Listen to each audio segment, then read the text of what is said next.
Friends, आज हम discuss करेंगे similarities and dissimilarities of isotopes of an element. तो पहले हम डिस्कस करेंगे कि एक एलिमेंट के जो डिफरेंट आइसोटोप्स होते हैं उनमें क्या क्या सिमिलैरिटीज़ होती हैं, और फिर हम डिस्कस करेंगे उनकी डिससिमिलैरिटीज़, मतलब कि एक एलिमेंट के जो डिफरेंट आइसोटोप्स होते हैं उनमें क्या क्या डिफरेंसेस होते हैं। तो एट फर्स्ट हम देखते हैं कि क्या क्या सिमिलैरिटीज़ हैं। Isotopes of an element have same atomic number, number of proton, number of electron. Means के एक जो एलिमेंट के आइसोटोप्स हैं उनमें ये चीज़ें सेम होती हैं। एक एलिमेंट के जितने भी आइसोटोप्स होंगे उनका एटॉमिक नंबर सेम होगा। एटॉमिक नंबर क्या होता है? एटॉमिक नंबर होता है किसी भी एटम के न्यूक्लियस में मौजूद प्रोटॉन का नंबर, प्रोटॉन की तादाद, उसको हम एटॉमिक नंबर से शो करते हैं। तो हमें पता है कि जितने भी एटम के न्यूक्लियस में प्रोटॉन होते हैं उतने ही इलेक्ट्रॉन होते हैं। तो अगर प्रोटॉन का नंबर सेम है तो फिर इलेक्ट्रॉन का नंबर भी सेम होगा, और इस तरह किसी भी एलिमेंट के जो आइसोटोप्स हैं उनका एटॉमिक नंबर भी सेम होगा। हम एग्जांपल ले लेते हैं हाइड्रोजन एटम की, जिसके 3 आइसोटोप्स होते हैं। फर्स्ट वन है प्रोटियम, सेकंड वन है deuterium and the third one is tritium. तो हम इस डायग्राम में देख सकते हैं कि जो प्रोटियम है हाइड्रोजन का आइसोटोप्स, इसके न्यूक्लियस में एक प्रोटॉन है और न्यूक्लियस के आउटर साइड पे एक इलेक्ट्रॉन है, और इसका एटॉमिक नंबर भी हमें पता है कि एक ही होगा। इसी तरह ड्यूट्रियम में भी एक ही प्रोटॉन है हाइड्रोजन में और एक ही इलेक्ट्रॉन है, और इसका एटॉमिक नंबर भी एक है, और same as it is in tritium. तो हमने देखा कि किसी भी एलिमेंट के जो आइसोटोप्स होते हैं उनका atomic number, number of proton और नंबर ऑफ़ इलेक्ट्रॉन सेम होते हैं। नेक्स्ट हम देखते हैं कि केमिकल प्रॉपर्टीज़। तो किसी भी एलिमेंट के जो आइसोटोप्स होते हैं उनकी केमिकल प्रॉपर्टीज़ सेम होती हैं। केमिकल प्रॉपर्टीज़ क्या होती हैं? केमिकल प्रॉपर्टीज़ होती हैं कि कोई भी एटम किसी रिएक्शन में क्या शो कर रहा है, प्रॉपर्टीज़, वो बॉन्डिंग कैसे कर रहा है, कितने इलेक्ट्रॉन्स वो शेयर कर रहा है, डोनेट कर रहा है, एक्सेप्ट कर रहा है, ये सारी चीज़ें होती हैं केमिकल प्रॉपर्टीज़। तो चूँकि सारे आइसोटोप्स में इलेक्ट्रॉन नंबर सेम होगा, उनकी केमिकल प्रॉपर्टीज़ भी सेम होंगी, क्योंकि हमें पता है कि जो एटम बॉन्डिंग करते हैं वो इलेक्ट्रॉन्स की वजह से करते हैं। तो किसी भी एलिमेंट के जो आइसोटोप्स होंगे डिफरेंट, उनकी केमिकल प्रॉपर्टीज़ सेम ही होंगी। नेक्स्ट है हमारे पास position in modern periodic table.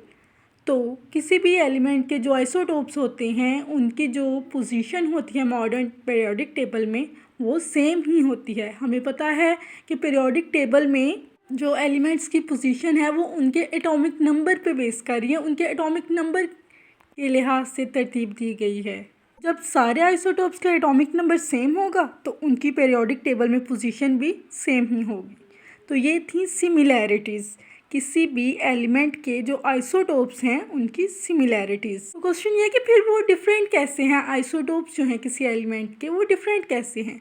तो वो जब हम डिस्कस करेंगे डिससिमिलैरिटीज़ तो हमें आइडिया होगा कि किसी एलिमेंट के जो आइसोटोप्स हैं वो डिससिमिलर कैसे होते हैं, एक दूसरे से डिफरेंट कैसे होते हैं। Isotopes of an element have different atomic mass, number of neutrons।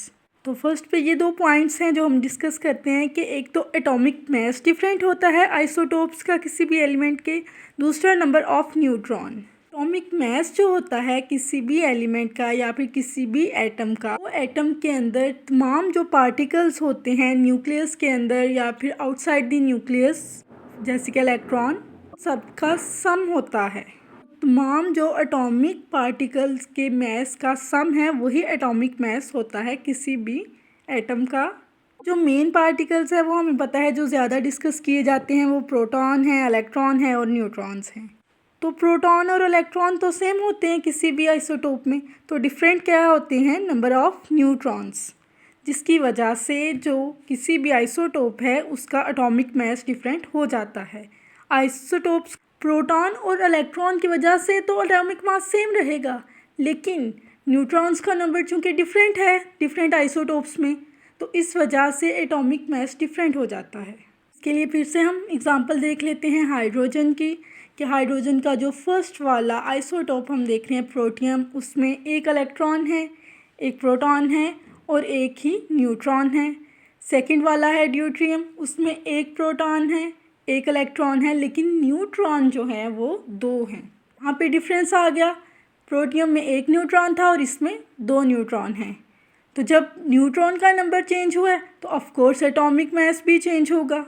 Second वाले न्यूट्रॉन का भी तो मास है। इसी तरह से हम देखते हैं थर्ड वाला ट्रिटियम, ट्रिटियम में एक इलेक्ट्रॉन, एक प्रोटॉन, लेकिन न्यूट्रॉन जो हैं वो 3 हैं, जिसकी वजह से इसका एटॉमिक मास सेकंड वाले यानी कि ड्यूट्रियम से भी चेंज हो जाएगा। अब हम कार्बन की एग्जांपल लेके भी देख लेते हैं। तो इसको हम एटॉमिक मास के हिसाब से ही शो करते हैं कि कार्बन 12, कार्बन 13 और कार्बन 14। तो कार्बन का एटॉमिक नंबर जो है वो तो 6 ही है तीनों आइसोटोप्स में, लेकिन एटॉमिक मास डिफरेंट है। एक में 12 है, एक में 13 है और एक में 14 है। कार्बन 12 है, उसमें इलेक्ट्रॉन और प्रोटॉन नंबर 6 है, कार्बन 13 में भी और कार्बन 14 में भी। लेकिन जो न्यूट्रॉन नंबर है वो कार्बन 12 में 6 है, कार्बन 13 में 7 है और कार्बन 14 में 8 है। यहाँ से हमने देखा कि किसी भी एलिमेंट के जो आइसोटोप्स हैं उनका एटॉमिक मास और नंबर ऑफ न्यूट्रॉन्स किस तरह से चेंज होते हैं। नेक्स्ट पॉइंट है हमारे पास radio active properties due to different composition of nuclei. ये तो हमें समझ आ गया कि न्यूक्लियाई की कंपोजिशन डिफरेंट है, और हमें ये भी पता है कि जो रेडियो एक्टिव प्रॉपर्टीज़ शो करते हैं वो किसी एलिमेंट के वो आइसोटोप्स शो करते हैं जो अनस्टेबल होते हैं। अनस्टेबल क्यों होते हैं? उनमें न्यूट्रॉन्स का नंबर ज़्यादा होता है, इस वजह से उनकी एनर्जी ज़्यादा होती है और वो रेडिएशंस एमिट करते रहते हैं, जिस फिनोमेना को हम कहते हैं रेडियो एक्टिविटी।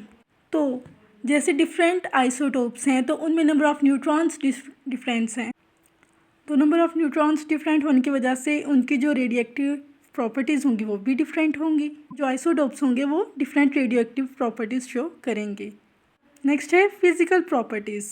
ये तो हमें पता चल गया रेडियो एक्टिव प्रॉपर्टीज़ वो डिफरेंट शो करते हैं, तो ऑफ कोर्स फिज़िकल प्रॉपर्टीज़ भी वो डिफरेंट शो करते हैं। प्रॉपर्टीज़ का आप लोगों को पता है कि वो क्या होती हैं, for example colour, density, hardness, boiling points, melting points वगैरह। तो हमें पता है कि जब इनका एटॉमिक मास डिफरेंट है तो इनकी फ़िज़िकल प्रॉपर्टीज़ में भी कुछ ना कुछ चेंज ज़रूर आएगा। तो इनकी जो फ़िज़िकल प्रॉपर्टीज़ हैं वो डिफरेंट होती हैं डिफरेंट आइसोटोप्स की। हमारे पास लास्ट पॉइंट है half life due to different stabilities. ये तो हमने पहले ही डिस्कस कर लिया कि स्टेबिलिटीज़ जो हैं रेडियो एक्टिव आइसोटोप्स की वो डिफरेंट होती हैं, जिसकी वजह से वो रेडियो एक्टिविटी शो करते हैं। तो वो टाइम पीरियड जिसमें कोई आइसोटोप डिस्ट्रॉय होकर रेडियो एक्टिविटी की वजह से हाफ रह जाता है उसको हम हाफ लाइफ कहते हैं। तो चूँकि इनकी स्टेबिलिटीज़ डिफरेंट हैं तो इनकी रेडियो एक्टिविटी का फिनोमेना भी डिफरेंट होगा, जिसकी वजह से इनकी हाफ लाइफ भी डिफरेंट होगी।